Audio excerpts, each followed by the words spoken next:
Monday. Good evening. I am Barbara Ellzey, your host. Welcome to Motivational Mondays.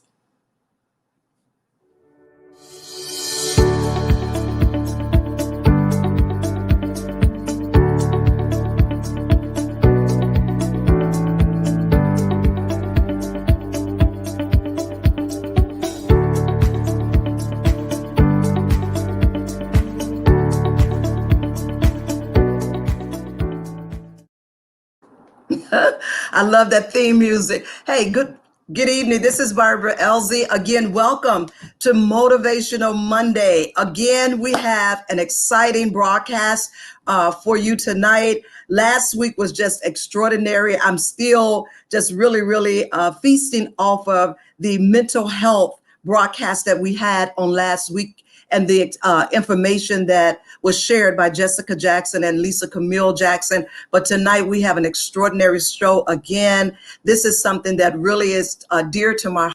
I thought it was just appropriate to have this topic on tonight in light of the George Floyd trial, as well as Adam Toledo shooting and the lieutenant and what he went through with the police and things of the sort, and just the violence period.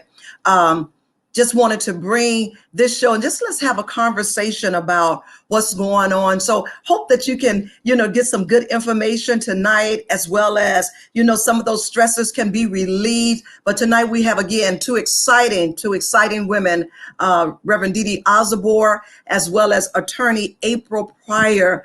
I am so happy to present to some of you all and introduce them to you guys. But let's just get started. Let's just jump into this. And so tonight we bring my first guest, which is Didi Osborne. Didi Osborne is the founder of Sisters. She's the founder and executive director of Sisters, as well as the director of the prison ministry. She's been cancer survivor since 2001. Didi began to do prison ministry in 2001 as well. She joined the prison ministry in 1992. She was ordained in the PAW in 2020. She's a cancer survivor. I have to say that again. She's a cancer survivor. And so we thank God for that. I want to introduce to some and present to others Reverend Didi Osborne. Come on, Didi. Woo. Hey, my sister. Hey. Good evening. Listen, before we get started, we are Facebook Live as well as YouTube Live. All I want you to go ahead and share. As well, if you're on YouTube, go ahead and like this page as well as subscribe to it. Again, share. This is going to be some great information tonight, especially for our young people. And you're going to hear it right here on Motivational Monday. I'm so glad that you're here, and we're just going to get right into the discussion. Welcome, Didi, again. Thank you so much for being with us on Motivational Monday. This is a heavy topic, as well as an appropriate topic. This is something that you have been doing for years. One thing I love about God is that He gives us gifts according to our capacity. Because He knows that I will do it, but it's not my capacity. It's not my passion. You have to have a heart for this. As you know, you've been the director of prison ministry at the Apostolic Faith Church since 2001. That's passion. And not only is it passion, that's a calling. Yes. That's a calling. That's something that God called you to. So I want you to share with our audience tonight. How did God call you to prison ministry? How did you call to prison ministry? Loudly. It's really interesting because, again, like you were saying, it wasn't something that I was seeking to do. It wasn't something that I had aspired to do. It was something that the Lord did have to do. And actually, what had happened was at my former church in Los Angeles back in I got started in 1992. Because at my former church in Los Angeles, a friend of mine, one of my prayer partners, had invited me to a meeting that Prison Fellowship was hosting at my former church at the Maranatha Community Church in LA. And I said, okay, I'll, attend the meeting, So the next thing I knew, it was February, I believe, of 1992. And before I realized that they had signed me up and, to go through the training and everything. And I'm like, well, when did all that happen? And I went into my first institution, which was a it was a state penitentiary called Tehachapi. It was in Tehachapi, California. Mm-hmm. And it was kind of interesting because most people, they start off a little slow, like the Cook County Jail, and they Mm-hmm. gradually work themselves up, the ranks, and as far as the institutions are concerned.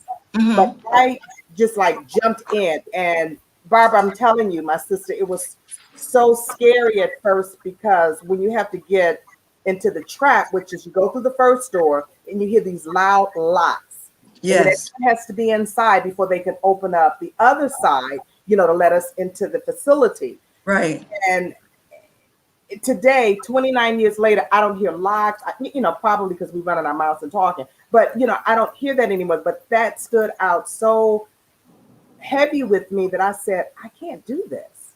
I really can't do this. And it was a weekend of seminars.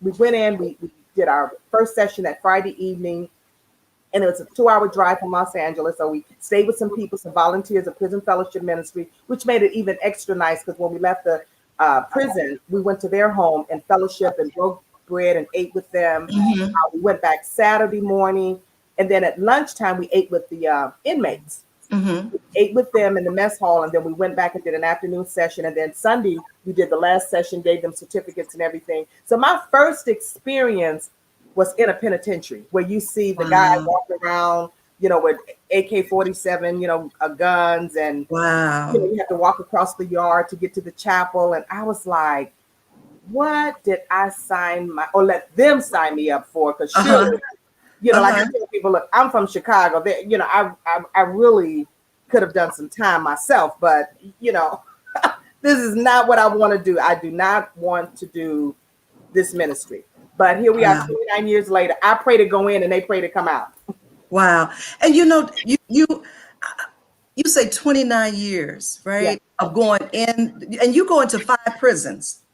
Well, currently, right now, because of the COVID, we're only going into the youth facility. Mhm. It's a juvenile detention center, but when things are up and running pre-COVID, we were doing Stateville, Pontiac, Illinois Youth Center, and Cook County Jail. Yeah, Wow. yeah, Wow. yes. Would work like that, Dee Dee, you have to be, how did you, I know through prayer, but how did Mhm. you prepare yourself mentally, to actually go there, see these men, women, and youth, Mm-hmm. Oh yes, you yes. know? The thing is that we have to first, especially being a believer Christian, they're souls. And Hmm. the word of God tells us, I was in prison and you came to visit me. Right. And that scripture has always stuck out in my mind, along with the scripture, a bruised weed he will not break. So when I got through the first experience in Tehachapi, California, pretty much every other than when I went to Angola, Louisiana, and I visited the prison there. It's like 5,000 inmates, 3,000 of them are doing a life sentence. The Angola prison is so big, they have their own zip code. It's called the farm. And Wow. I visited there with Chuck Polson, who was the founder and the president, Lord rest his soul, a prison fellowship ministry. I visited there I would say I know it was before I got diagnosed. So it had to have been about maybe 13, 14 years ago when I went to the Hmm. farm. And when you walk, when the bus pulls up to the facility, they have this huge sign, which I don't know, I didn't appreciate, but it is what it is. It says, we're Hmm. like Disneyland. You can't see the whole place in one day because they have the Wow. farm. The men have to go out and toil the Hmm. land, and 6 o'clock in the morning, everybody gets up. It doesn't matter Right. how old or young you are. Everyone has to get up and do the farming. And do Uh, the farm. and there's about 200 officers that actually live on the premise with their families. Hmm. So it's a With huge their place families. With with their their. families. Oh yeah, they live. They have, like I said, they have their own zip code. You know, so other than Tehachapi and the farm were the two main, and Pontiac as well, Pontiac, Illinois, because Pontiac was like going to the farm. I'm Hmm. able to do sale by sale. which I love. Right. Most people shy away from that, but I Mhm. love talking to the brothers cell by cell because that way Okay. it's a little bit more intimate. Right. A lot of them, if they're looking at 15, 20 years life sentence, their families done broke their dinner plate. So no one's really coming to visit. I mean, after you done Cook County for however many years you were at Cook County before they ship you down to Pontiac, it's like they may start out coming the first year or two, but once you get into that fifth year, 10th year, Hmm. visits become very, far and few Yeah. in between. So when They really do. volunteers come in, they're really excited when, the volunteers come in to just listen and just listen to their day-to-day activities, listen to how they landed there. We're not being judgmental because I can tell them, whatever you did, that's between you and God. I'm just only here Hmm. to give you hope, in a dark situation. Yeah, Hmm. yeah. And so with your visit there, I know some of your work Hmm. and some of the people who has come out and has testified because you were there, and then when they got out, you brought them to church and they gave their lives to the Lord. And so I have experienced some of those, and I just saw someone comment that because of your intervention, their brother was able to come out of the system. And then again, like I said, some other women that you helped and they came out and they Hmm. still out and they living for God and things of that sort. Tell me a time where you really felt like you was ministering to someone and that they was really on that path way Yeah. to change, and it went the other way. It went the other way again. Um, it's. I wish I had more insight, especially pre-COVID. 4 years I spent at Cook County Jail doing my non-for-profit work, which was working with women at Cook County Jail on their furlough Hmm. program for Hmm. substance abuse. Hmm. And some of them, had to go and do, their time. Some of them were able to go to a treatment facility. Some of them were even able to go to a recovery home. Hmm. But those are the women that I really try to follow up with. But once they get out, there's so many things that are waiting for them as far as the Yes. children, having Yeah. to get their IDs, having to get a job. If someone has been taking care of your children for the last 6 months or a year, it's like, look, you're home now. Here's your baby. Right. Uh, Right. those are the ones that I really try to keep up with, to inspire, to continue to encourage, because so much is thrown at them at once that they're overwhelmed. Hmm. And then for the most part, we don't want people to be so overwhelmed, especially dealing with substance abuse, that you fall back into that pattern of, I might as well just throw my hands up and start using again. And Right. you're back over at Cook County Jail. Right. Uh, there's been a sister at our church that I met her at Dwight Correctional Center, which was a facility for women that they Hmm. closed several years back. I met her there, and I ended up helping to mentor her children while she was incarcerated. Hmm. She's out, Hmm. got her doctor's degree and doing Yes. marvelous, marvelous stuff. Yes. She was Exactly. sending her tithe and everything to the church. And it was Yes. this past Sunday before last, because I was out of town this past weekend. But Sunday before last, I got a tithe offering from a brother who, we sent him cards of encouragement to let him know, the Hmm. church is praying for you, the ministry is Right. praying for you.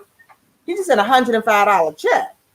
Oh, Now, wow. $105 may not seem like a lot to some people, but when you Yeah. incarcerated, When you're that's incarcerated. your salary. Exactly. So it's just things of that nature that is really, really encouraging. And as you know, the story about my brother Peter that I met at Pontiac about 13 years ago, never knew what Peter had done because it wasn't any of my business. That was between he and the Lord. Hmm. But then 2 years ago, there was this young lady that got a hold of me, who was a victim of what Peter had done. Hmm. And that's how I found out, why he was incarcerated. Peter's been in jail now 40 years.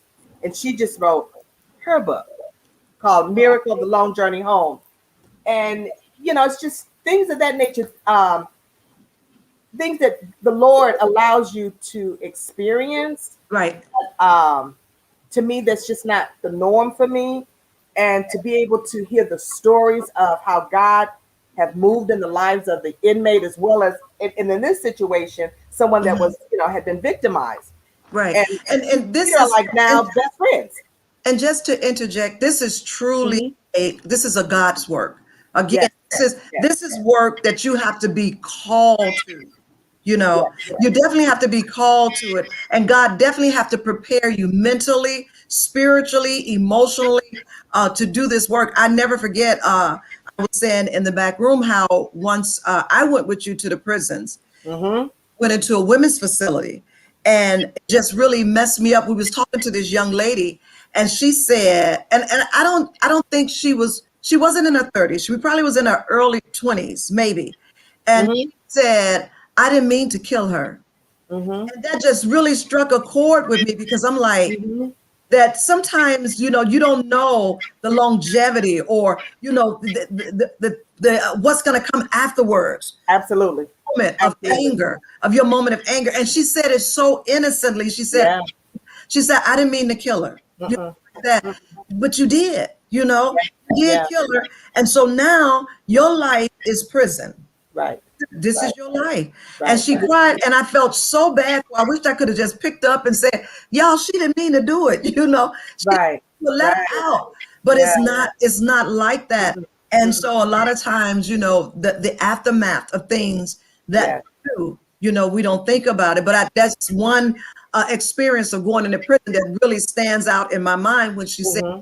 I didn't mean to kill her. And Right. some years ago, I remember a young lady here in Chicago. Some girls had been picking on her or whatever the incident was. And she went home and told her mom, and I think her mother gave her a knife. Young, Mm-hmm. 14 years old, remember? And her mother Mm-hmm. gave her a knife, and she Yep. went and stabbed the girl and killed her. And I remember that. she freaked out, she freaked out. But the mother put the knife in her hand to kill her, and Exactly. they Right. both in jail. You know, And not thinking about the consequences. And yeah. like I share with my brothers and sisters that are incarcerated, I call them my brothers and sisters. I don't really like to refer to them as inmates, but Mhm. God has forgiven you or will forgive you. Right. But there's still consequences that have to be dealt with. Exactly. Um, but some of the ladies that have gotten out from Cook County that I've had the pleasure of meeting, through Sister, I would be at a restaurant and they would come up and say, "Oh, that's the butterfly lady," because I taught this course on Caterpillar the butterfly Right. We're changes. going to talk about that. Hmm. And they would be like, "Oh, that's the butterfly lady." And of course, I didn't want to, I would speak to them, but if I was with someone, I would not share with them where I knew them from because I didn't want to break the anonymity, that I had with them. But they Right. were so dark. I mean, and to see them working, to see them advancing, Yes. to see them, doing well for themselves. I mean, unfortunately, we don't have. I mean, we do have some great stories. I have another young man that we work with, Sam. He's a barber over on 35th Street. Hmm. Uh, and he tell people, he said, "This woman saved my life. This woman saved," Yes. and I mean, like you said, I'm like Eli, saying did you call me? Right. And I was sharing with someone, and I'm going to share with you that this, you plant a seed, you're going to reap a harvest. Yes. As we're throwing out seeds everywhere, and we don't know what's going to happen in the people's life. We just bless it, and we just trying to help because that's what the Bible commands us to do. I was talking to someone this morning, and I was telling her, I said, you have planted seeds, and now it's time to reap the harvest. Right. Talk a little bit about Sister, which you was just referencing, and I want Hmm. to share with us, how did Sister come along? I've been a part of Sisters, and I've seen Yes. some of the Yes. great works that you have done with Sisters, but Thank tell you. us about that organization, about Sisters.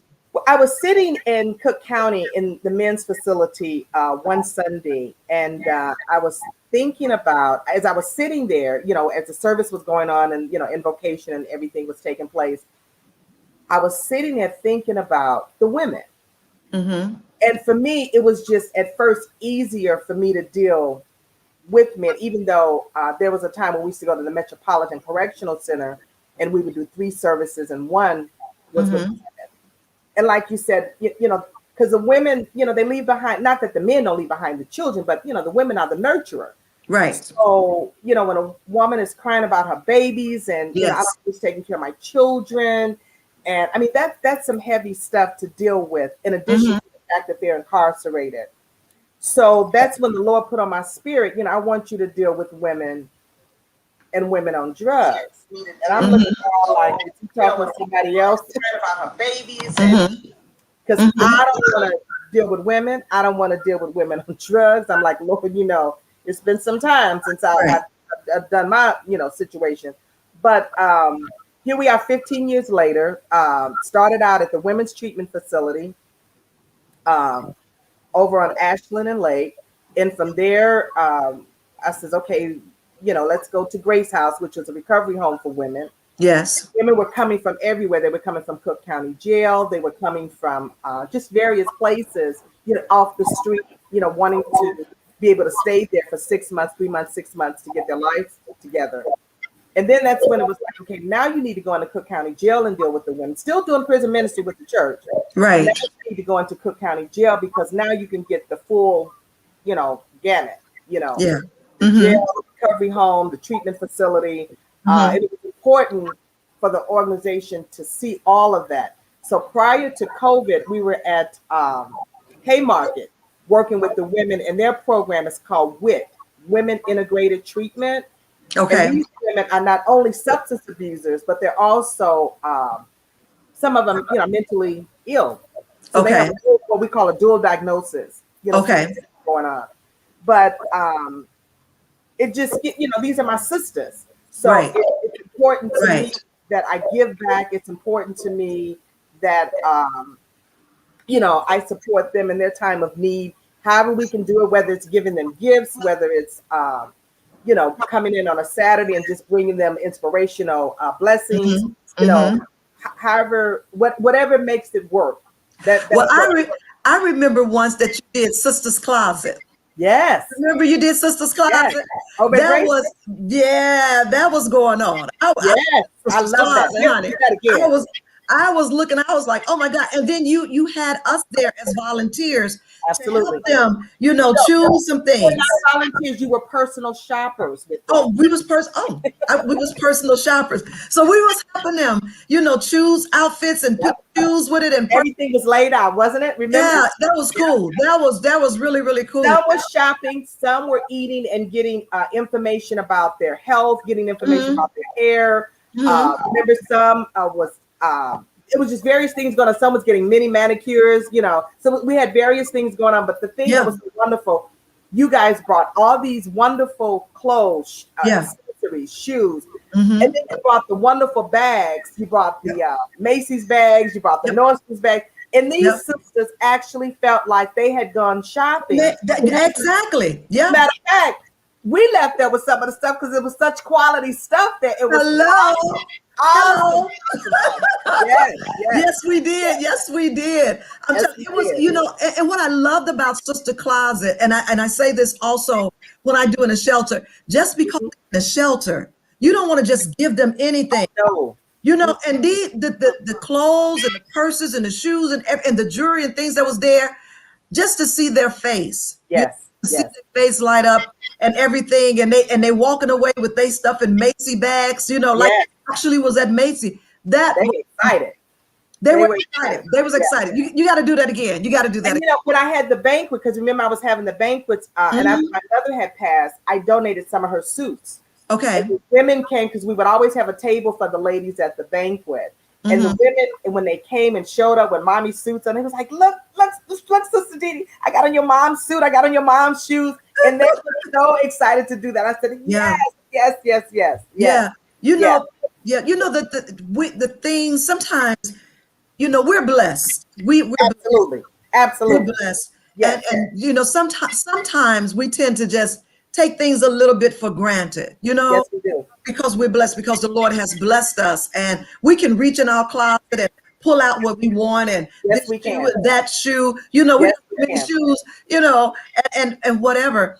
And so we're blessed. And so when we're able to bless women like that, that's true. I think that makes God's heart smile. Oh, yes. When we bless women like that, it makes God's heart smile. Last year, we was able, my organization, we did a purse drive.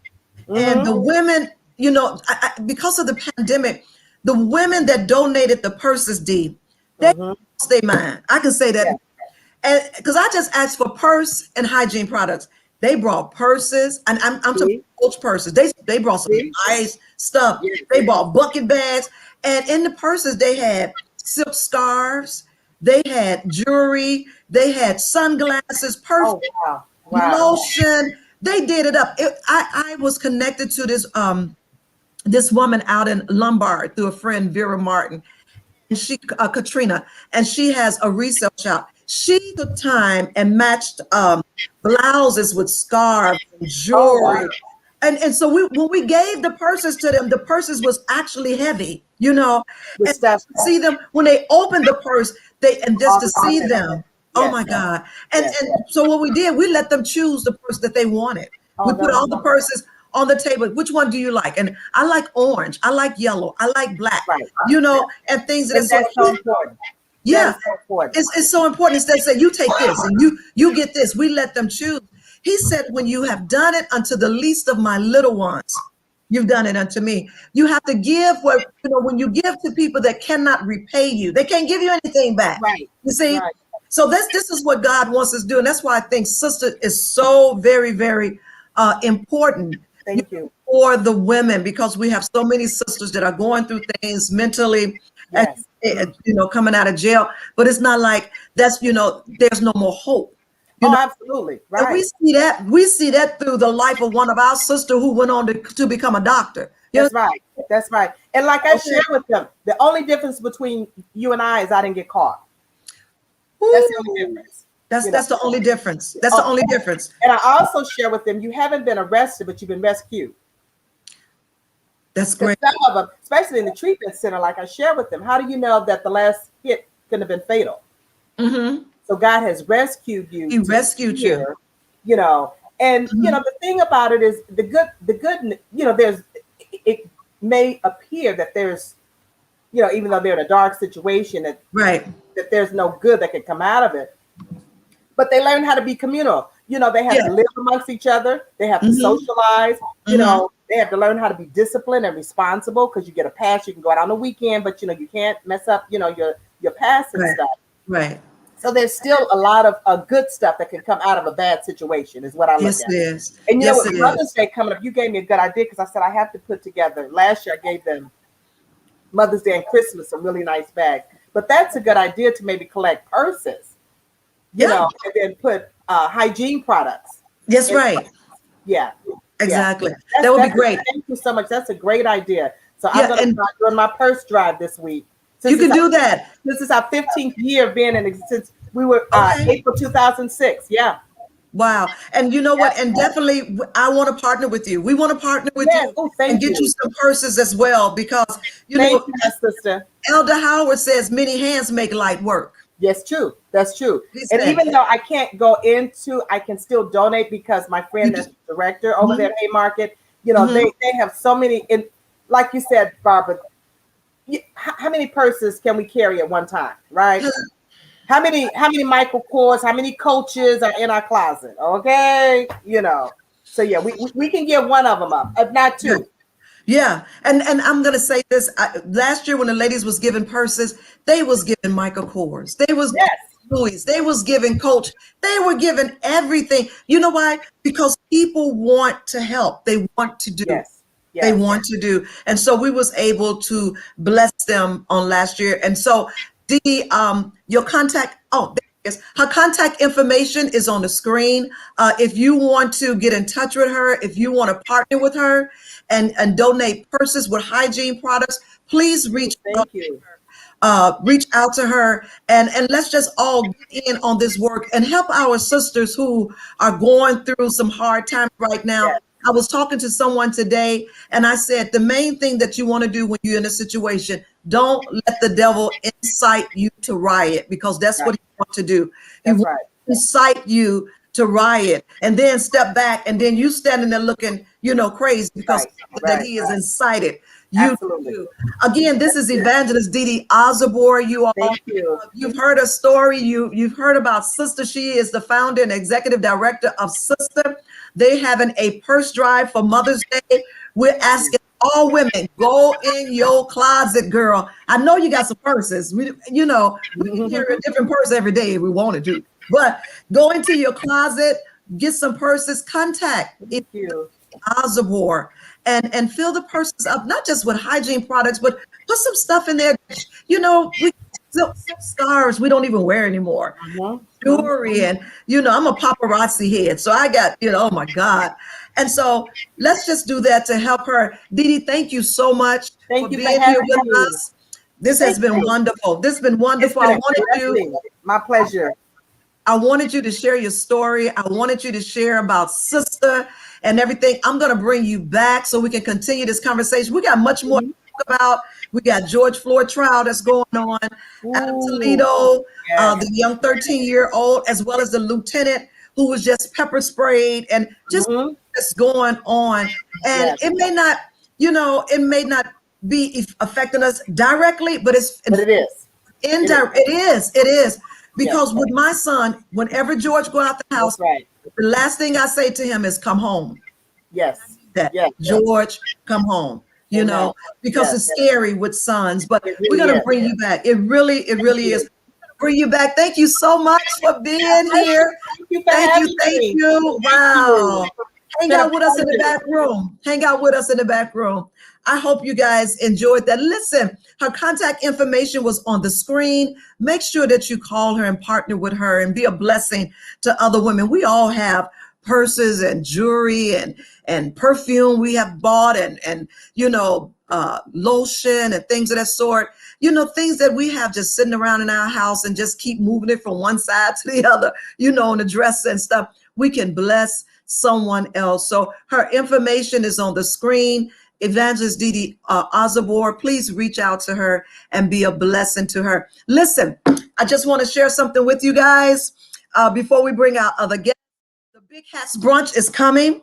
It's virtual this year. Every year before the pandemic, we would have it in a venue and it would just be wonderful. But this year, it's virtual. It's free to open to everyone. You just hit that Zoom link and just come on in. Put your hat on, girl. If you ain't got a hat, put something on your head, and come on in and have some fun. We got Lady Lunchable. She's a female comedian. She's clean. She's good. It's going to be fun. We got some good prizes that we're giving away. And I have a special guest. Before I say that, we also, in 2019, I started something called Chicago Amazing Women Award. And what I wanted to do was to award women who are doing wonderful things in the community, but they're unsung, right? I just received an unsung award in March from Commissioner Lowry, and I was nominated by one of my sisters, Phyllis Jackson, as an unsung hero, because a lot of times we're doing things and people don't know what we're doing, but we're still doing the work. We're still doing great work. And so this is something God laid on my heart to give out awards to women who are doing fantastic things in the community. And there's so many of us that are doing great work for the Lord and no one knows about it. But guess what? When man don't know what you're doing, God knows what you're doing. And he's keeping record of everything that you do, because the word of God says, when you have done it unto the least of my little ones, you did it to me. You did it to me. And so you are planting good seeds and you're going to reap a harvest. But I just want to bring on one of my friends that's coming. I tracked her down because I saw her everywhere on world news and all these news outlets and everything. And I just want to introduce Dr. Laverne Wimbley to you. Good morning. I'm Dr. Laverne Ford Wimberly of Tulsa, Oklahoma, and I have been invited to the Big Hat Brunch in Chicago on May 1st. I intend to be there by Zoom if all goes well. Goodbye and have a blessed weekend.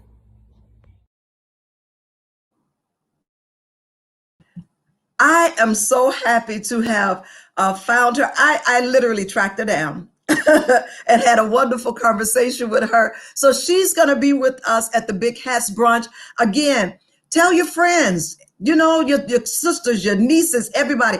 We have a great time. One of the highlights of the Big Hats Brunch also, we play a game that's called What's in Your Purse? What's in your purse? It's a fun game. When we in brick and mortar, it is just a hoop. But what's in your purse? We're going to be giving out some really good prizes for that. You can't tell your kids to run into the room and get the other stuff. You got to have your purse by your side and all of that. This is not a scavenger hunt. You got to have your purse right there. And we're going to call out the items in your purse and see if you have them. And if you got them, We got a great prize for you. So I hope you guys attend the Big Hats Brunch. It's Saturday, May 1st at 11 a.m. You just hit the Zoom, come on in the room. And also, we're going to have some great vendors there as well that you can go in and shop with them. Get your Mother's Day gifts. Get some Mother's Day gifts, and shop with them, hook up with them, and get your things, and you all right. All right. So again, the Big Hats Brunch is coming Saturday, May 1st at 11 a.m. I'm so excited about this other young lady. She is just phenomenal. They're phenomenal women. We all are. We all are phenomenal women, and that's what this platform is about. You guys just heard Reverend Dee Alzabor, who has been doing this work. It takes to go into the prison and minister to them. That's a calling. That's not just something I'm going to go into prison and minister to. No, when you go in there and you see that concrete prison, all you see around you is concrete, and then they slam the door, boom, and then you looking at people that, they looking like they have no more hope. I don't have the heart for it. I'm just saying that now. I don't have the heart. Call me, say bar a prayer. I'm your girl, but I can't go in. I don't have the heart to see those young women locked up and knowing this is where you're going to be for the next 10, 15, 20 years. And by the grace of God, it's just by God's grace that we're not there, because the enemy has tried to incite all of us to riot on one incident or the other, but God said no. Aren't you glad that Mercy said no? I'm going to be quiet because I can just talk about that. But listen, I want to bring my next guest on. Her name is Attorney April Pryor. April Pryor has been practicing law for 21 years. She is the founding partner of 15-year private practice, Shriller, Pryor, Gerard, and Samuels. She created an educational platform she has this board game, you guys.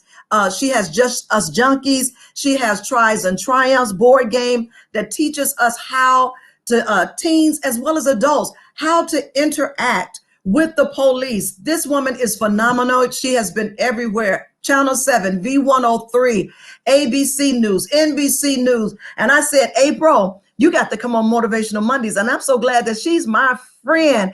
And so I just want to introduce to you all Attorney April Pryor. April. Hello. I am so glad you're here. Girl, you got it. I'm telling you, a criminal defense attorney. Wow. And I have to tell you this. I saw on your page in my stream some pictures that you posted of you and some of your friends when you was in school. Elementary. Yeah. And you went to, was it St. Ignatius that you went? For high school, I went to St. Ignatius. Right. You went to St. Ignatius. And I saw some of your classmates with you. So I clicked on their name because I said, I want to see what they're doing. And they doing their thing too. I was like, wow. But I am glad that you're here. This is just absolutely wonderful. April, as I introduce you to this audience, some may know you, some may not know you. And even Anwar, my virtual producer, said, I saw her on the news. I said, this woman is everywhere. And that is wonderful. I just want you to tell this audience a little about yourself. And you're a criminal defense attorney. I definitely want to hear about that because it's always been my dream to be an attorney. Oh, wow. I didn't know that. Yeah. So my name is April Pryor. I am a Southsider in Chicago, born and raised, and I have been practicing criminal defense for 21 years. I started off as a public defender. I did that for 6 years, and then I've been in private practice ever since. And when I went to private practice, shortly thereafter, I also started suing police officers for misconduct, for beat-ups, for tasering my clients, for shooting my clients, for pepper spraying my clients. And so the work fit hand in hand. It fit well together to do both criminal defense and then some of those arrests that then turn violent to then go after the police who were the culprits and also the cities that they work for. And so most of our cases are against the city of Chicago. So I have a partner. I had one partner for 11 years, and then we just added 2 more. So we just recently changed the name of the firm. But we've been doing that same work. We call it the people's work. We also have an immigration department, but we want to serve those who are underserved. We want to serve the underdog, and that's been, what I've done my entire career. Wow. And so, April, you know what, you said something that's so important, because I always think that, the misconduct that the police are doing now, and the violence and the murders and the shootings and things of that sort. And I was talking to my best friend. I said, it just seems like there is no law when it comes to them. There's no reprimand, when it comes to them. I asked someone, I said, why don't the police, like Adam Toledo, why he couldn't just shoot him in the leg, or better yet, not shoot him at all, but why shoot him, in the chest, and through all of that. But it just seemed like there's a different law when it comes to the police, is they can do misconduct and they just get off. In some ways there are. So if you look at how most statutes are written in most states, if it comes down to the police doing an action that probably was not within their procedure or their protocol, there isn't always a criminal statute that matches that.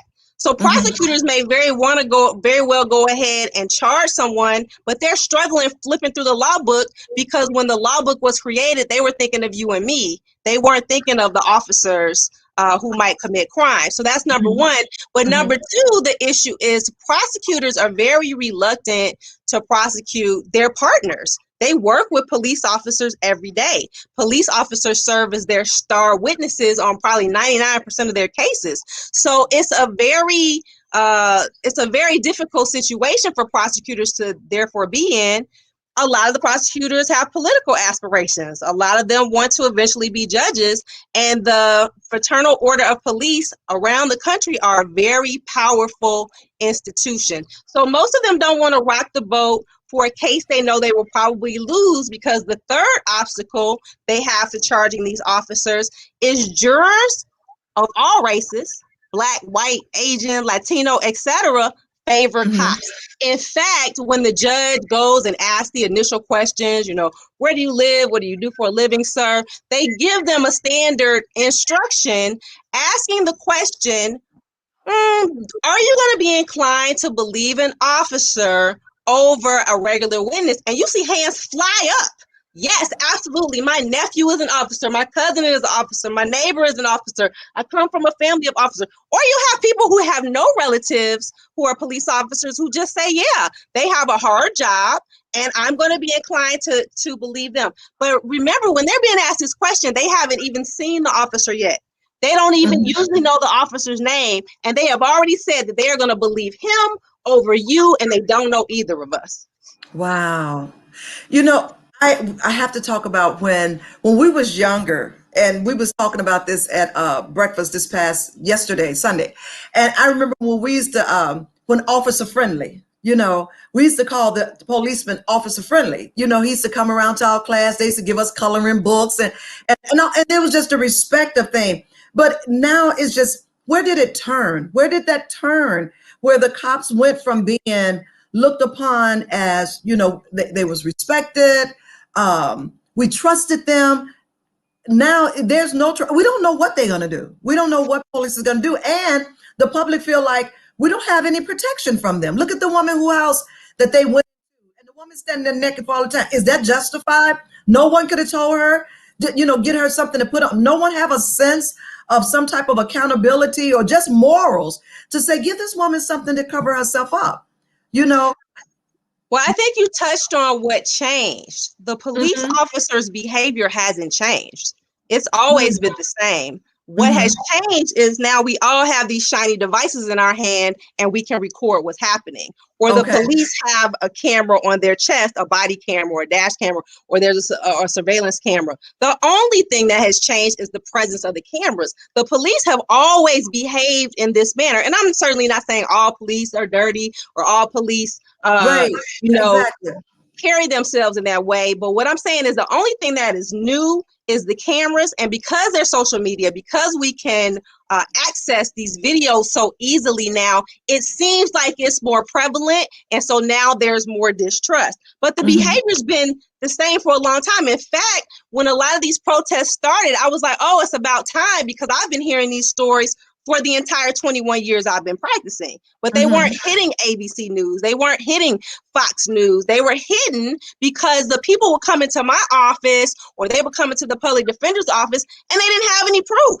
Maybe they had a few pictures of their bruises or their injuries, but they didn't have any proof in the Mhm. form of a video camera because it was unheard of for arrest to be captured in that way. But please believe the behavior is not new.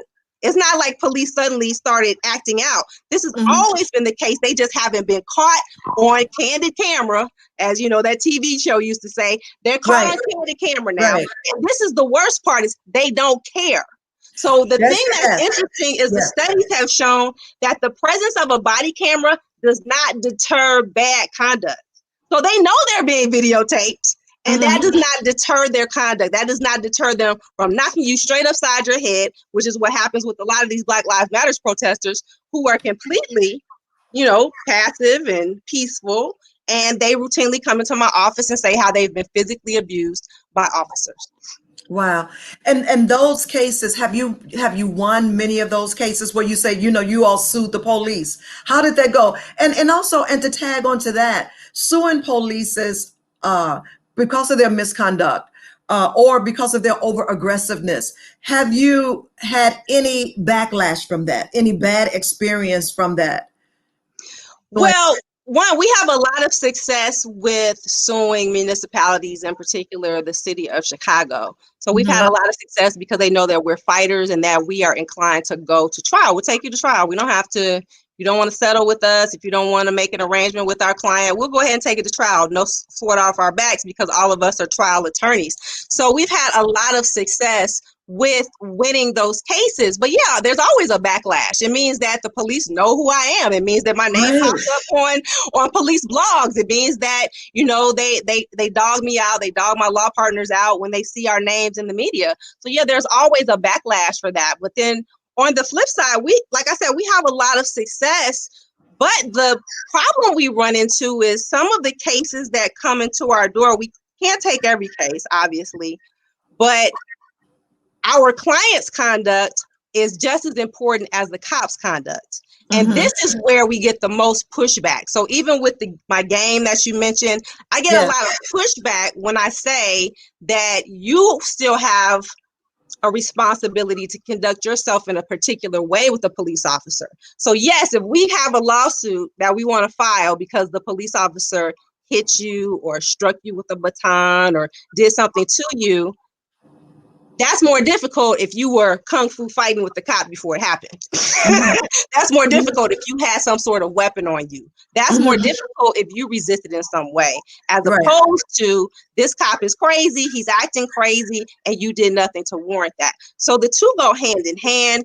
Your conduct and the police officer's conduct, and the courts reflect that. So if you're found guilty of your underlying criminal case, which was the basis for the arrest, and then we want to turn around and say that the police arrested you unlawfully, we can't even pursue that lawsuit because now one court has said that you were guilty of this offense, that you did what the cop accused you of. We can't then turn around and say that it was a false arrest.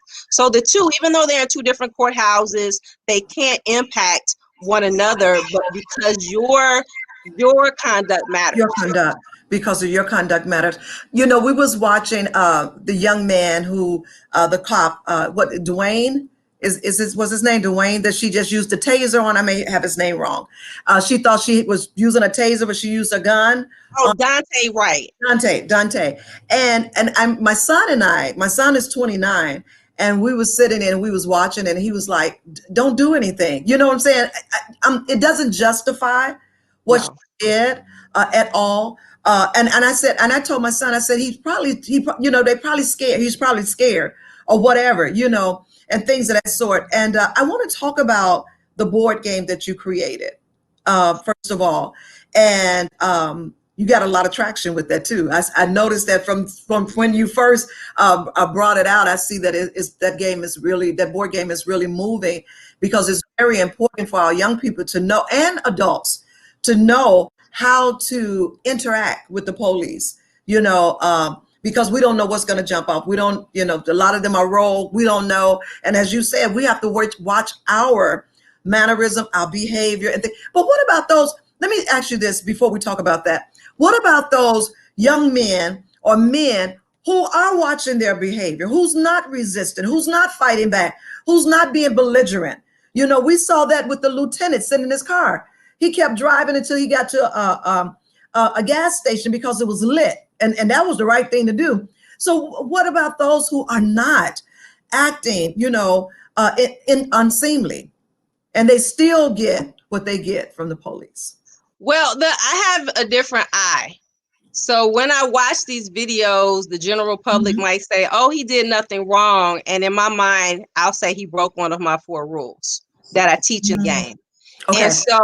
And if he hadn't broken those 4 rules, the encounter would have gone differently. And I'm just speaking in general. So it's the things that we think, well, I ain't even do nothing. I wasn't fighting with no cop, but okay, were you screaming at the cop? Did you refuse to do what the cop ordered you to do? When he told you to get out the car, did you refuse to get out the car? When he told you to take your keys out the ignition, did you argue with him instead? When he asked for your driver's license, did you say, I'm not giving you anything until you tell me why? That's resisting. But to the average person, we use street logic. Nah, I was just standing my ground. He wasn't going to disrespect me. He wasn't going to talk to me that way. I'm old enough to be his mama.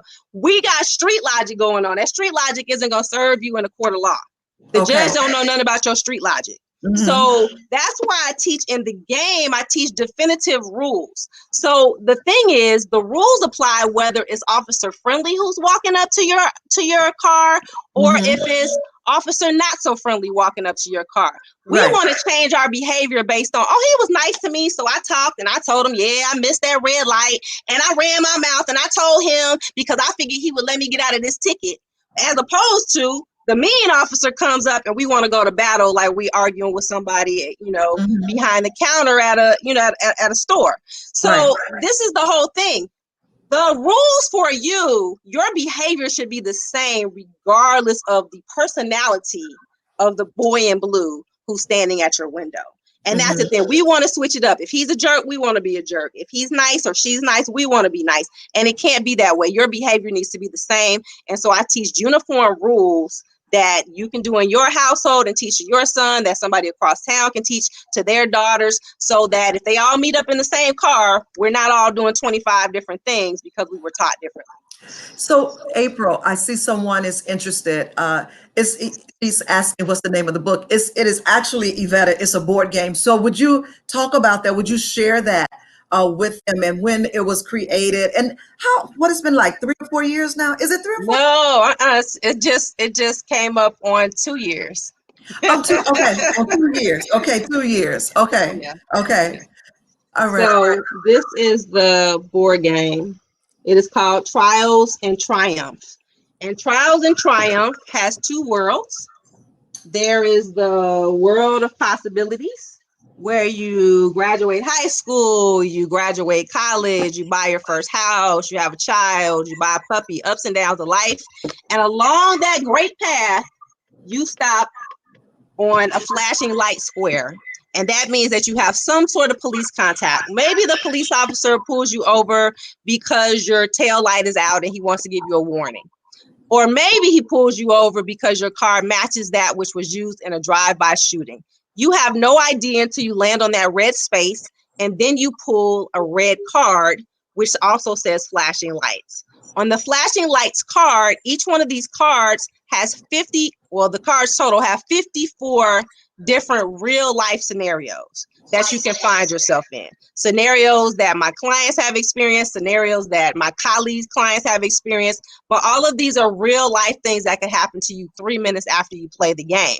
So instead of me standing in a room and telling you do this, don't do that, you're having an experience. You're going to remember that experience of, oh, I was walking down the street and ... happened. You can start picturing yourself in those scenarios, but you're learning them in a fun and interactive and non-threatening way. And if your card lands you in jail, then you move over to the second world, which is the world of trouble. And that's what you just heard about, that endless loop of being stuck in prison, being stuck in jail, not being able to get bonds. The judge is on vacation, so you don't get your case heard that day. Your attorney gets tired of you, so they quit. And so the ups and downs of that endless cycle, and you are stuck there while your friends are zooming past you, living their best lives and rushing to triumph, which is essentially success. So your goal is to avoid the world of trouble. If you land in the world of trouble, your goal is to get out as soon as possible so that your friends don't pass you by. And so what kids learn from it really quickly is how much they have to lose. So they say, "Oh, I went to Africa. I went to France. I got my graduate degree. I bought a house. I got arrested and I lost everything." They get so upset, but they really understand that. And they understand that it was a wrong move, or I was with the wrong people. I made one split-second bad decision, and I lost everything that I had going for me. But the way the game came about was I initially started doing videos on Facebook for my peers because I got fed up with, honestly, Black mothers and grandmothers sending their kids off, giving them the wrong information by doing the talk. So the talk in my mind is the devil, because the talk requires you to sit down and talk to your kids about something you usually aren't well versed on. And so literally people in one household are telling their kids something different from people across the street. Right. And so I got really frustrated, and I did a 3 a.m. rant. And that video was a live video I did on Facebook, and it reached my friends and their kids and got about 5,000 views. I said, okay, great. Did a next video, got about 200 views. Great. The next video got 1.2 million views overnight. Is now up to about 2.5 million views. And that's when I had my aha moment. Yes. That's when I said, this is not taught in school. This is not taught at church. This is not taught in after school programs. This is not taught anywhere. So where are we supposed to learn it? And how are we supposed to just inherently know what to do when a police officer stops us? How are we supposed to be like that 13-year-old kid, Adam Toledo, and just immediately not be able to make any mistakes? He's a 7th grader. And he's supposed to be expected to make split-second decisions that are life-affirming when a grown cop who's been on the force 5-6 years can't make good decisions, and he's a grown man. But we're expected in a heated situation to know exactly what to do with zero training when we're up against cops who have had at the minimum 6 months training and then years on the force. To me, that didn't make any sense. So I started doing the Facebook videos. And when I realized that I was doing the Facebook videos, I was reaching my peers. I was not reaching young people. They ain't on Facebook. They're on Snapchat, they're on TikTok, they're on Instagram, but they're not on Facebook. And I knew that I didn't necessarily have an audience in any of those other places. So I wanted to catch them where they were, which at the time, pre-COVID, was school. And I could go into the classroom, and the game could even go into the classroom and reach places I could not go. And the kids could get a break from social studies. They could get a break from trigonometry. And they could play this game and have an experience that they took with them for years to come. Wow. Tell me, I was looking at one of your videos. I mentioned that to you backstage, and you had this video and you was talking to a classroom. What school was that? And you was telling them, share with the audience what you was sharing with those students. Okay, so I was sharing one of my main things. I was actually the keynote speaker at Southern Illinois University, Edwardsville. And so that was a couple years back. And I was the keynote speaker for Black History Month. And one of my key topics is group accountability.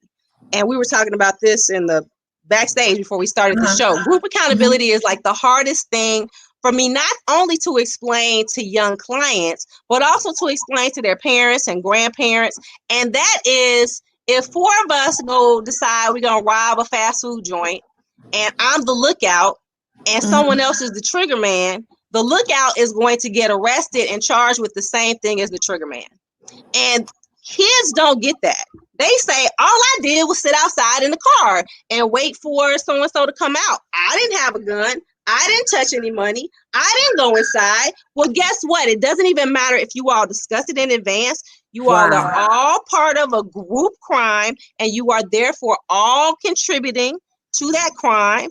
And then you are all looking at getting charged with the same crime. Now, ultimately, when you get sentenced, yes, you might get a little bit less time than the shooter did. But you're all getting charged with something serious like armed robbery or attempt murder or some heinous crime. You're not just getting charged for the very small role that you play. And kids, and when I say kids, I mean anybody 17 to 25. They just do not get it. They cannot wrap their heads around it. Doesn't matter how many times I explain it. But in the game, they get to see it. They get to see three of us are walking down the street. We see the kid from school we don't like. We jump him. His phone falls out of his pocket. I grab the phone. You hit him 2 times with a stick. She kicks him once. Guess what? We're all charged with armed robbery. It doesn't matter. I don't get charged with just theft because I took the phone. You don't get just charged with battery because you hit him with the stick. It's a combined action of everyone involved, and it's a group crime. And so that's what I was explaining in that video, is that basically birds of a feather go to prison together, and it does not matter if you played a very, very, very, in your mind, tiny role. The court looks at what you did as a whole. It's not like the heist movies. It's not where we plan it for 5 months and we shimmy down from the ceiling in our all black face mask. It doesn't have to be that deep. It doesn't have to be planned in advance. A lot of these incidents happen impromptu, in the moment, and all of a sudden you look up and you in some mess. And most kids don't have the wherewithal to then remove themselves from the situation, to say, hey, I don't want any parts of this, to cut those people off, to turn them into the authorities, to help the victim. Most people are not going to do that, and so therefore they're going to get charged with the same thing as the mastermind. It does not matter. Wow. Oh my God. Your board game, everybody needs that. Everyone needs that. I need you to put her information up, because this is something that needs to be in the, especially so it can be played among, like you said, 17 to 25. And even, you know what? And even beyond 25, even beyond the age of 25, because sometimes, adults find themselves in situations and you're like, well, I was just there. And as you said, it's a group crime. And as someone just commented, group accountability. Everyone is there. You get charged with something. And as you said, a lot of our young people don't understand that. So they go along with the ride. As I was sharing with you all backstage, how one of our students was in a car with a young man, and he had stolen the car. Police saw them sitting there. He jackrabbit, ran smack into a Mack truck. She dead. She just graduated last year. Basketball player, promising career. And so they don't get that. They don't get that. And that's so important. What you have done is so very, very important. I remember those when you was on Facebook, but I didn't know you had 1.2 million viewers. I didn't know all that. That's hot, so you had to turn that into something. And that is great. That is really great. I'm so excited about what you have done. I definitely celebrate you. Get the game at justicejunkie.com. You can get this game at justicejunkie.com and share it, with the young people and stuff. And I have been saying that I want to get some young people together and just let them sit down and play this game. I even asked my son about it. My son is 29. And I was telling you all backstage that when he leaves the house, I always say the same thing to him: come home, home, and everything. But you know what, April, I have to say this too. I remember when I was growing up in the household with my mother and stuff, it was just like they put the fear in us, not to do certain things. Or the fear in us. If you see a crowd going this way, you better get out the crowd and you're going to have to deal with me. So it was that type of fear back then to make people like, I'm not going that way, or I'm telling, or whatever. But kids now, they just go headlong. They just, that's my boy, that's my girl, that's my boy, that's my girl. And then they in a situation that is hard for them and their parents to get them out of. So I'm so glad that you created that, and that you're all over the news outlet, all on social media. Everybody is writing about you. I was like, look at April. Look at her. She everywhere. She said birds of a feather flock together and goes to jail together. That's what she said. You flock together, you're going to jail together. I was sharing with Reverend Dee Dee Osborne, and I remember because she is the director of prison at our church, and she's been doing this for years. And I went with her one time, and I just couldn't take it. My heart couldn't take it, because the young girl was like, I didn't mean to kill her. I didn't mean to kill her, but there's consequences because she's dead now. She's dead. And so they don't get that. They don't get what they're doing. And these, as you said, a gang jump on somebody and things of that sort, like the young lady that was down there in Parkway fighting somebody. Her mother put a knife in her hand, 14 years old, and she killed the girl. And then she screamed, because she didn't understand the severity of what she done. And now you and your mom is in prison, right? And stuff. So it's just the choices that we make. And I always told my kids, the choices that you make, you got to live with them. You're going to have to live with them. So make good choices. I want to thank you again for being here on Motivational Mondays. You got to come back. You're definitely going to have to come back and share with us again. Again, you can purchase this item at justicejunkie.com.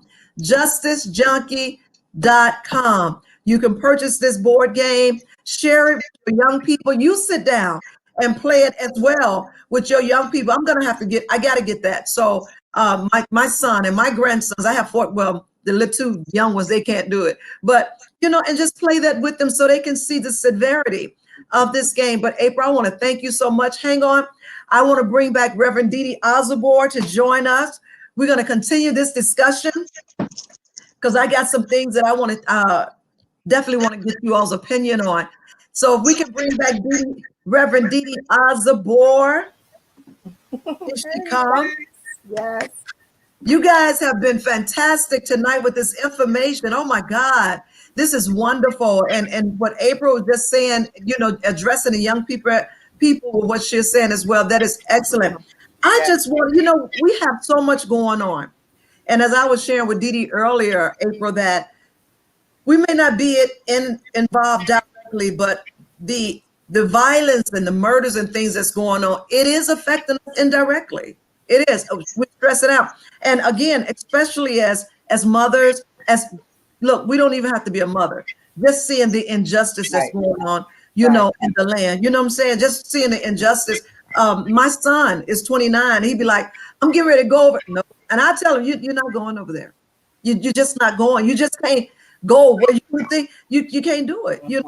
And that's sad to say, but no, you have to monitor what you're doing and how you're doing it and managing yourself, because it's so much that's going on in Chicago. I just want you guys, I just want some input from you all. We all are watching the George Floyd trial with Derek Chauvin. We're watching that. We know about Adam Toledo, which just breaks my heart that this 13-year-old child in the 7th grade, chest was just shot in the chest. I don't even want to be graphic on that because that's just horrible. Here his mom, on TV saying, why you just couldn't shoot him in his leg or shoot him in his shoulder? And I was talking to my daughter who has a friend. She's a police, and she was like, we're not trained to shoot the leg. We're not trained to shoot the shoulders. We're trained to shoot, in these parts. Center mass. Mm-hmm. They're trained to do that. But we think, like you said, street knowledge, our street logic. We think he could have just shot him in the leg or something like that and just stopped the boy. But that's not their training. And a lot of things, we as civilians, we don't understand that. So we go like, that's wrong, but we don't know their training. We don't know what their training is. And so listening to the George Floyd trial and the prosecutor and those who have taken a stand, and they're talking about the knee on his neck. And some of them are saying they are trained to do that, And so it's like, they're trained to do that. But at the same time, he was cutting his oxygen off. He was cutting it off. Because he had understood that, the man couldn't breathe. And then you hear on the other side that that's the way they are trained. And the trainers say they are trained. Now, I forget the name of it, what they call that. But that is actually part of their training. But I think it's training that went too far. I just wanted to get you guys feedback on the trial that's going on right now. So I believe in preserving your own peace. So I refuse to watch the entire trial. I watch parts of the trial because I think that is traumatic for all of us to watch the video over and over and over again and listen to every witness. So I will say this. I think that part of their training is they call it a takedown when they initially take you to the ground. Okay. They learn various different ways to take you to the ground. The problem is once you take them to the ground, somebody who's especially in distress because of drugs or whatever reason, you're supposed to then turn them on their side. You're not supposed to leave them prone, and you're not supposed to leave them prone with that pressure on their neck for that long. And Chauvin knew that, and he had been told that by medical professionals. He actually got an honorable mention or an award for doing it correctly and saving somebody's life for doing it correctly. So those are the two incidents that the judge allowed in, past acts by Chauvin, to show that he knew better. And that there was another time with a woman who he did the same way that he did George Floyd, and she had different, she didn't die, but he also knew then that he wasn't supposed to have her prone and have her prone, apparently not for as long as George if she lived. Right. But I just want to remind, it's the Chauvin trial. Dead people can't be tried. George Floyd is not on trial. It's Derek Chauvin's trial, and he's the defendant in this case. Yes, yes. And Dee, can I have your feedback on that as well? I know it's hard to watch, you know. Yeah, and I'm with Attorney April. I have to look at stuff bits and pieces because too much of it is overwhelming, and it, you know, if you're not able to process it, it can definitely make you depressed. And I was living in Los Angeles at the time that Rodney King was beaten, and again, that was, you know, they put him in front of the squad car, had the headlights on him, and they were beating him over and over again. But the trial was in Simi Valley, which is pretty much, you know, predominantly, you know, lily white area. And we knew that they were going to get off, you know, and LA was up in an uproar with fires and rioting and everything. And here we are, 2021, you know, 30 years later almost, and we're still dealing with the same situation. Same situation. You know, Dante Wright. I mean, this woman, 26 years on the 26 years on as an officer, who's a trained, you know, she trained trainees. You know, so something's not adding up. Right. Something is just not adding up. So the thing is that if we don't start, I mean, you know, look at Laquan McDonald. How long it took to get a conviction there. If we don't start having convictions, like most of, I would say most of our people that are incarcerated, the crime does not match the time. Not that I'm condoning or saying, you know, let all the people out, but the crime does not match the time. So a crime is a crime, regardless of who's committing it. So if you're committing a crime, whether you're officer or not, when you got to call the police on the police, we got a problem. We got a major problem when the police have to police the police. Right. So I'm just that is so true. You know, again, I go into the prison, so I don't really. But again, you got to deal with the consequences of the actions that you take.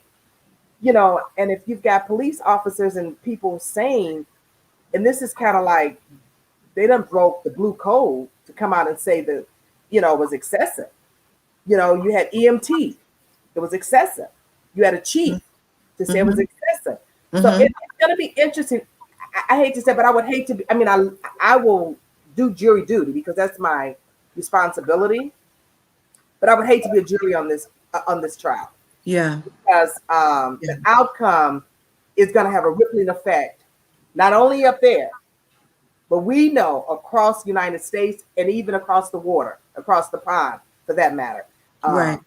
So we just have to pray and hope that, and even what we're dealing with here in Chicago, that situation, it's sad. The young man should not have lost his life, but we have to look at the whole picture, And you know, I need to get that board game because I want to take that into the Juvenile Justice Center. Because one of the things we do with our youth, we teach them the rites of passage, you know, and we share with them what you don't do. We know what you did, but what you don't do. Because, you know, and they tell me all the time, you know, Minister, I'm the streets, you know, I'm on the streets. The streets have me. So that's why I feel bad for the situation we're dealing with. But 2:30 in the morning, I don't know. You know, I don't want to go there. I don't want to voice my opinion, you know, because it's heavy weight on everybody's heart. But I think we have to, and like attorney said, you know, association by assimilation. If I'm sitting in the car, I don't even have to know that you in there doing something wrong. But the mere fact that I'm in the car that you're gonna come out and jump into after doing something wrong, I'm going down. And even if I don't tell on you aiding and abetting, if I don't tell on you, I'm going to jail for aiding and abetting. If I knew you didn't tell. Because the attorney say, she say, what you say, birds of a feather, they go to jail together. That's right. I'm through. That's She right. said, birds of a feather, they go to jail together. You know, we've seen at MCC, we've seen families at MCC. The husband and the brothers on one floor and the mother and the daughter on another floor, because, you know, all together doing the same thing. Wow. So, yeah, it's sad, but it's a reality. Yeah.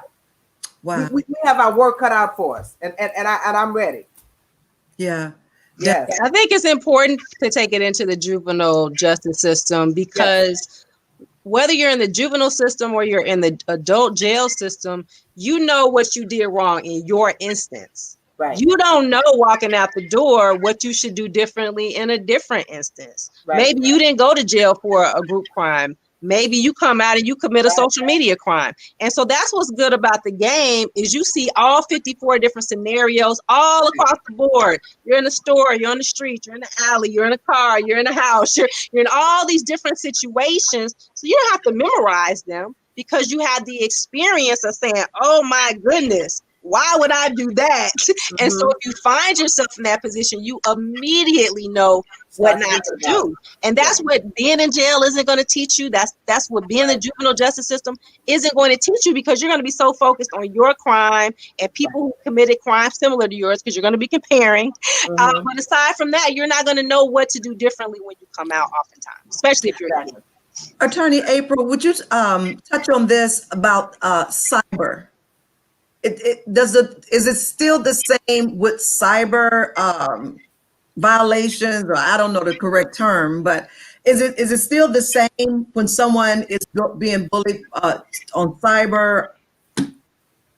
So I was featured on the Oxygen channel 2 years ago. They did a series on, and I was the social media expert.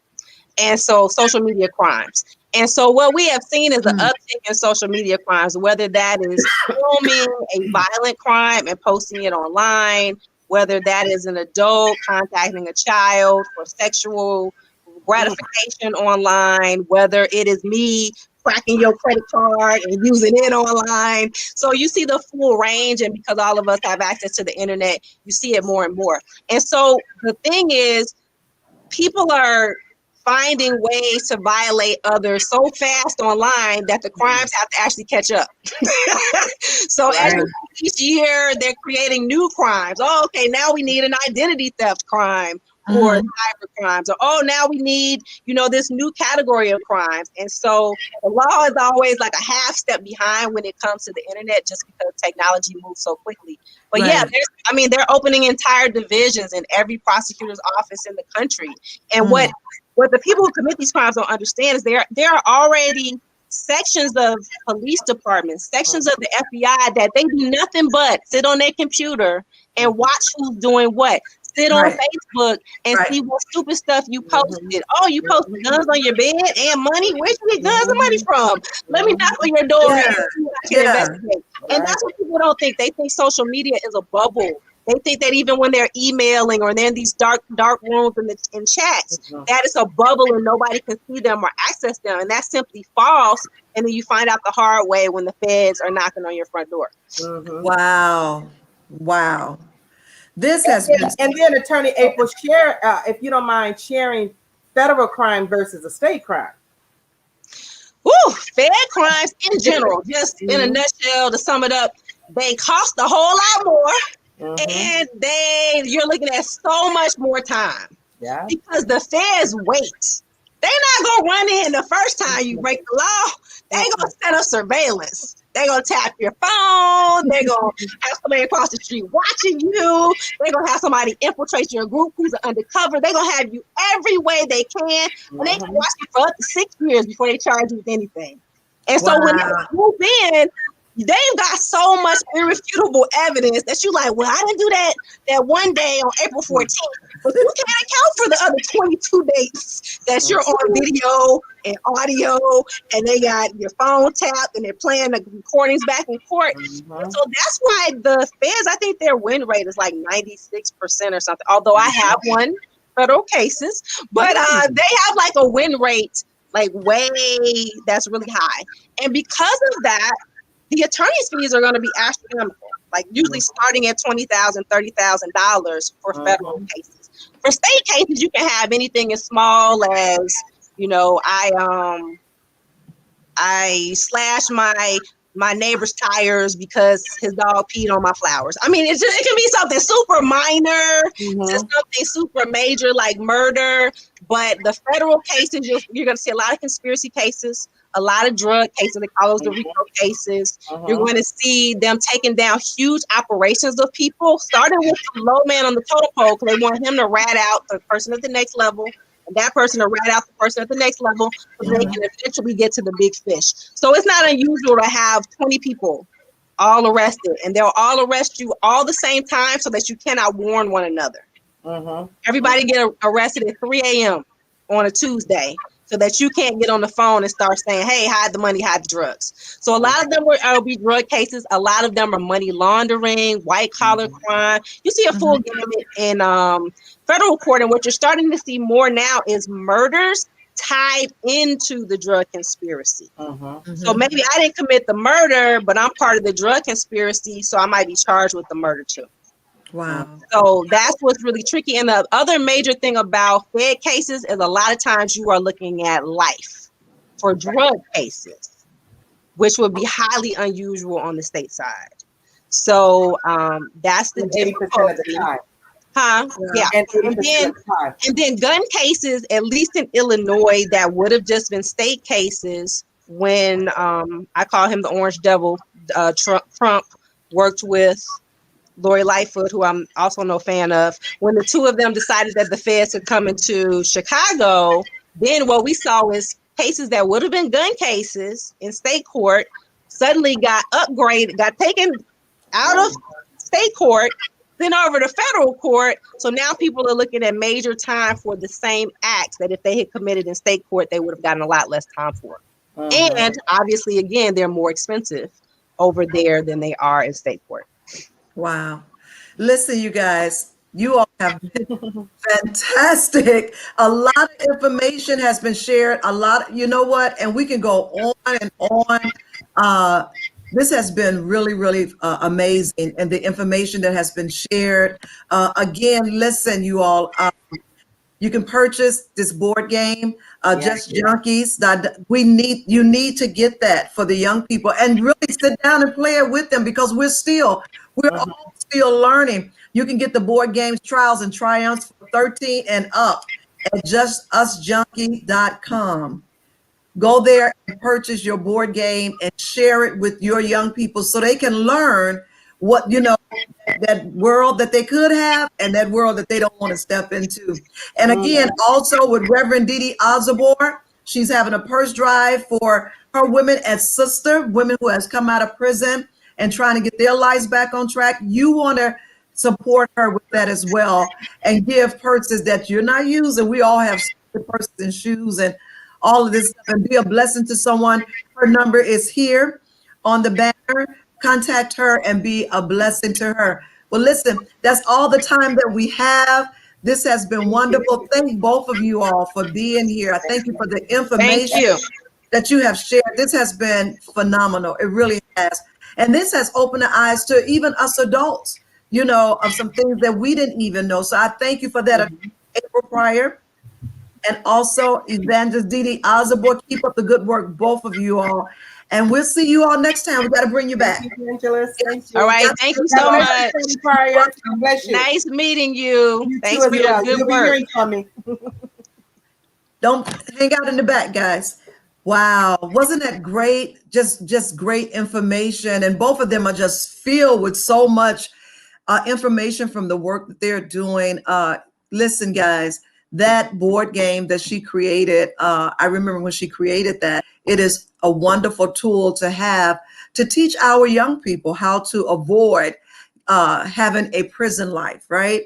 Because just like Reverend Didi says, association and simulation, Yvetta, I hope you saw that, the information on there where you can purchase the board game app. So we can teach our young people not to go to prison. We know some things are set up for them to go straight from school into the prison system. There's a pipeline to get them right into prison. You guys have been great today. I thank you so much. Join us again on Motivational Mondays. We'll be right back here next Monday at 7:30. We're going to have an excellent show for you again. I hope you got something out of this.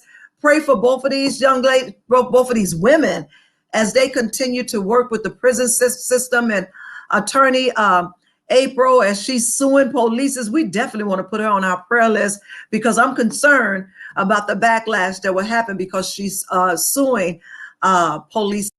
But thank you all so much for being here. Thank you for your support.